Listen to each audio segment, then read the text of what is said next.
My name is Hayat and I was born in Mogadishu, the capital of Somalia. Sadly, this country has become famous through images of horror and blood, poverty, kidnappings, piracy and endless war. I'm going to Dadaab and then Hargeisa, okay, that's nice. Yes, I'm going to visit my family, see the town for the first time. It's very nice. And I was born here in Mogadishu. I never thought that a country could be destroyed to that level. I had to flee my country when I was still a child. 24 years later, I want to return to my origins and learn about Somaliland, a small and recognized country in the north of Somalia, where my mother comes from. Over the past 20 years that we have not been recognized, we rebuilt our cities on our own. I am nervous, yet at the same time excited and intrigued by what awaits me. Though the region has achieved peace and stability, I want to check it out personally. Is it really safe?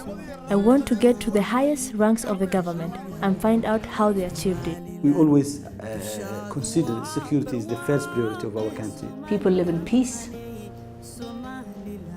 They go by their business. They respect each other.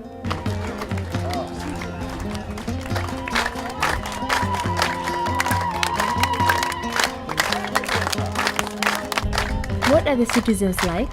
What is their day-to-day life like?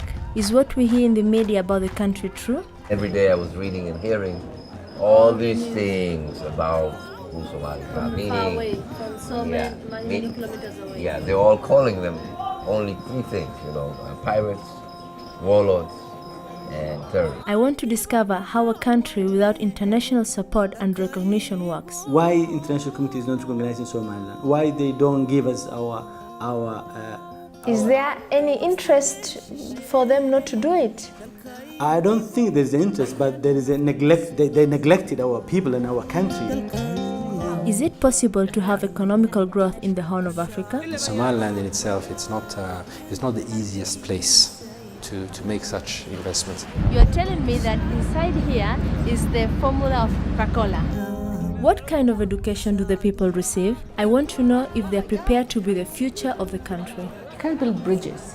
You cannot build schools. You cannot build hospitals. You cannot build homes unless you have cement. Education is the cement of development. I love this opportunity of meeting my people, although I'm aware of the distance that separates us. At first glance, I'm one of them, but it's not so. I don't speak Somali. I grew up in the Western world, and the culture shock is enormous. Women are still in the background, and I think that there's still much work to be done.